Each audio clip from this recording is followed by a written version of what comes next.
بسم اللہ الرحمن الرحیم۔ السلام علیکم ورحمۃ اللہ وبرکاتہ۔ عزیز طلباء، اسلامیات اختیاری کے مضمون کے ساتھ BA2 کی کلاس کے اندر آپ لوگوں کی خدمت میں حاضر ہوں۔ آج ہم پڑھیں گے حدیث نمبر 23، جس کے اندر خرید و فروخت کے لیے 5 ہدایات حضور صلی اللہ علیہ وآلہ وسلم نے جو عطا کی ہیں ان کے بارے میں ہم مختصراً پڑھیں گے۔ آئیے سب سے پہلے حدیث مبارکہ کا متن اور ترجمہ دیکھ لیتے ہیں۔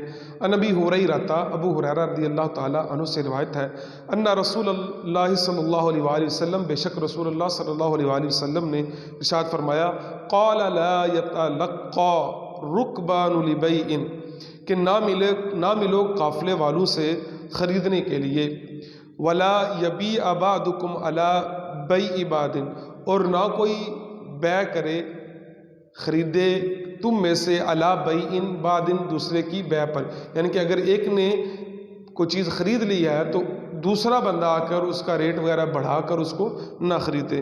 ولا تناجشوا، اور قیمت بڑھانے کے لیے بولی نہ دو۔ ولا یبیع حاضر لباد ولا تسر الابل، اور نہ ہی فروخت کرو شہری دیہاتی کے لیے۔ مطلب یہ ہے کہ جب دیہاتی مال لے کر آ جائیں تو ان کو فوراً فروخت کر دیا جائے، ان کو روک نہ لیا جائے کہ ریٹ بڑھے گا تو پھر اس کے بعد اس کو فروخت کیا جائے گا۔ ولا تسروا الابل والغنم، اور بکری اور اونٹ کے تھنوں میں دودھ نہ جمع کرو کہ دودھ جمع کر کے پھر اس کو فروخت کیا جائے۔ فمن ابتاعها بعد ذلك فهو بخير النظرين، تو اگر کوئی اس طرح کرتا ہے تو پھر جو بندہ خرید رہا ہے اس کی مرضی ہے، ردیہا انسکہا، اگر وہ راضی ہے دونوں کے بعد دودھ کو تو اس کو اپنے پاس رکھ لے، وَإِن سَخِطَهَا رَدَّهَا، اگر اس کو وہ ناپسند ہے تو اس کو وہ واپس لوٹا دے۔ اور ساتھ میں وَسَاءً مِن تمر، 1 سا کھجوریں جو ہیں وہ ساتھ میں اس کو دے اگر دودھ دو لیا ہے۔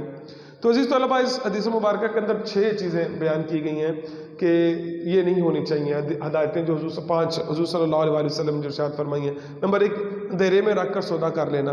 حضور صلی اللہ علیہ وسلم کے زمانہ کے اندر تاجر حضرات کیا کرتے تھے، جب کوئی قافلہ ان کو پتہ چلتا آ رہا ہے تو وہ باہر ہی جا کے ان کو مل لیتے اور ان سے پھر وہ چیزیں وغیرہ خرید لیتے ہیں۔ یہ اس طرح خریدنے کا مقصد یہ ہوتا تھا کیونکہ وہ دیہاتی جو ہوتے تھے ان کو مال کے ریٹ کا پتہ نہیں تھا کہ اس وقت منڈی کے اندر ریٹ کیا چل رہا ہے، تو وہ سستے داموں ان سے خرید لیتے تھے، اس طرح ان سے نقصان ہوتا ہے۔ تو اس لیے حضور صلی اللہ علیہ وسلم نے اس چیز سے منع کیا۔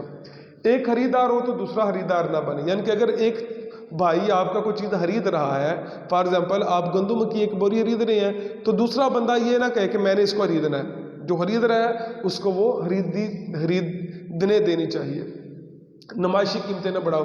بعض اوقات کسی چیز کی بولی لگ رہی ہوتی ہے تو کچھ لوگ آ کے پاس کھڑے ہو جاتے ہیں، وہ جان بوجھ کے نہ انہوں نے خریدنا ہوتا ہے اور اپنی طرف سے ہی اس کا ریٹ بڑھا دیتے ہیں، تو جس نے خریدنا ہوتا ہے اس بیچارے کو بھی پھر زیادہ ریٹ بڑھا کر اس چیز کو خریدنا پڑتا ہے، تو اس چیز سے بھی پھر منع کیا گیا۔ دیہاتی تاجروں کا مال فوری فروخت ہونا چاہیے۔